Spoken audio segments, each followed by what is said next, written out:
اللہم صلی وسلم علی نبینا محمد۔ سامعین اکرام، ہم آپ کو آج کی قرآن کلاس میں خوش آمدید کہتے ہیں اور اللہ رب العزت سے امید کرتے ہیں کہ آپ سب خیر و عافیت سے ہوں گے۔ آج کی اس کلاس میں ہم سورۃ التوبہ کا آغاز کریں گے اور اس کی پہلی چند آیات کو پڑھنا سیکھیں گے۔ سورۃ التوبہ قرآن مجید کی وہ سورہ مبارکہ ہے کہ جس کے شروع میں بسم اللہ الرحمن الرحیم نہیں لکھا جاتا۔ اگر تو ہم نے سورۃ التوبہ سے اپنی تلاوت کا آغاز کرنا ہے تو ہم سب سے پہلے اعوذ باللہ اور بسم اللہ پڑھیں گے، لیکن اگر ہم پچھلے والی سورہ مبارکہ سورۃ الانفال سے اپنی تلاوت کرتے آ رہے ہیں اور درمیان میں سورۃ التوبہ کا آغاز ہو جائے تو یہاں پر ہم بسم اللہ پڑھے بغیر ہی سورۃ التوبہ کو پڑھنا شروع کر دیں گے۔ لیکن اگر ہم اپنی تلاوت کا آغاز سورۃ التوبہ سے شروع کریں گے تو پھر ہم اعوذ باللہ اور بسم اللہ پڑھیں گے۔ اعوذ باللہ من الشیطان الرجیم، بسم اللہ الرحمن الرحیم، براءۃ من اللہ، براءۃ من اللہ ورسولہ، براءۃ من اللہ ورسولہ الی الذین عاہدتم۔ یہاں پر ہم نے دال ساکن کو چھوڑ دینا ہے، اس کے بعد تا مشدد ہے تو تا مشدد کو ہم نے ادا کرنا ہے، ہا کو تا مشدد کے ساتھ ملائیں گے، دال ساکن کو یہاں پر چھوڑ دیا جائے گا۔ عاہدتم من المشرکین فسیحوا فی الارض، فسیحوا فی الارض اربعۃ اشہر،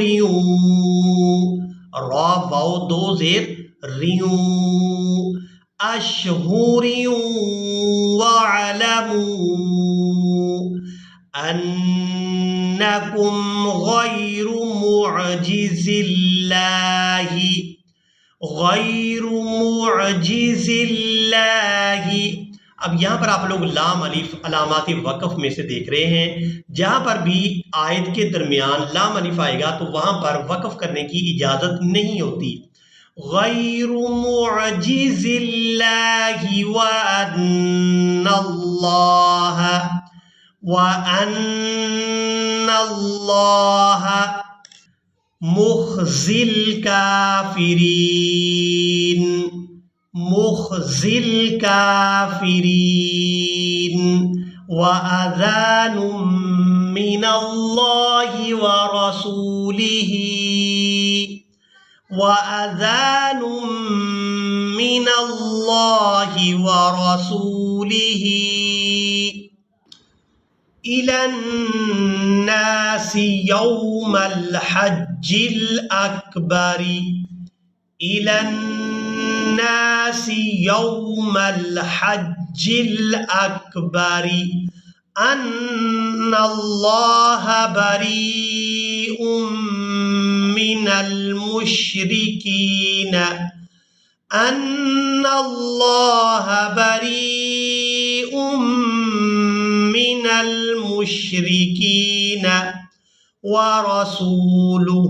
یہاں پر وقف کریں گے تو وقف کی صورت میں ہا کو ساکن کر دیا جائے گا، لام کو اس ہا ساکن کے ساتھ ملائیں گے، ورسولہ فَإِن تُبْتُمْ فَهُوَ خَيْرٌ لَكُمْ، فَإِن تُبْتُمْ فَهُوَ خَيْرٌ لَكُمْ، وَإِن تَوَلَّيْتُمْ فَاعْلَمُوا، وَإِن تَوَلَّيْتُمْ فَاعْلَمُوا أَنَّكُمْ غَيْرُ مُعْجِزِ اللَّهِ، أَنَّكُمْ غَيْرُ مُعْجِزِ اللَّهِ، وَبَشِّرِ الَّذِينَ كَفَرُوا، وَبَشِّرِ الَّذِينَ كَفَرُوا بعذاب أليم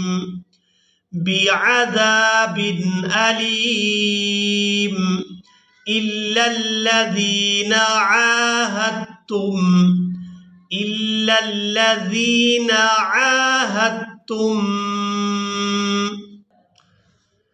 من المشركين ثم لم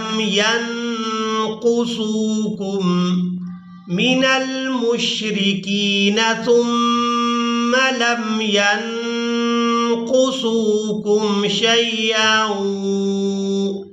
شيئا ولم يظاهروا عليكم أحدا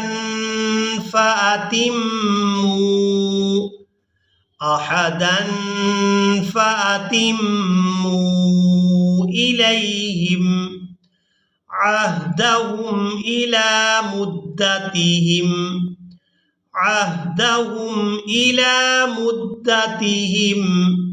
إن الله يحب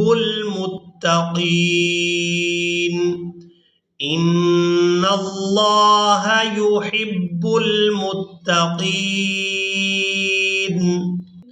فإذا انسلخ الأشهر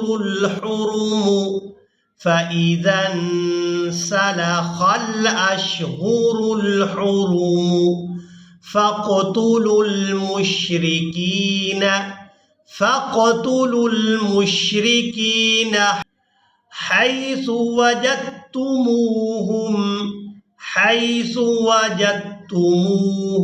وخذوهم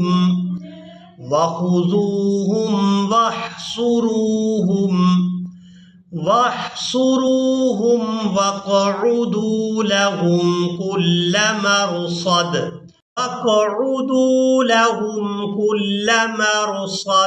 فإن تابوا وأقاموا الصلاة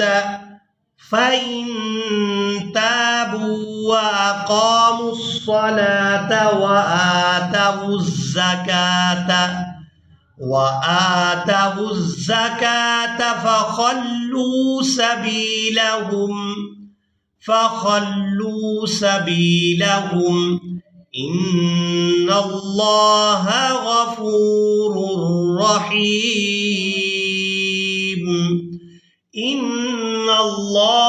غفور रहीम। इसी के साथ ही आज का हमारा लेसन मुकम्मल हुआ। मुझे उम्मीद है आप लोगों ने आज के लेसन को भी अच्छी तरह से सीख और समझ लिया होगा। इसी के साथ ही हमें दें इजाज़त, मिलेंगे एक नई वीडियो में, तब तक के लिए अल्लाह हाफिज़।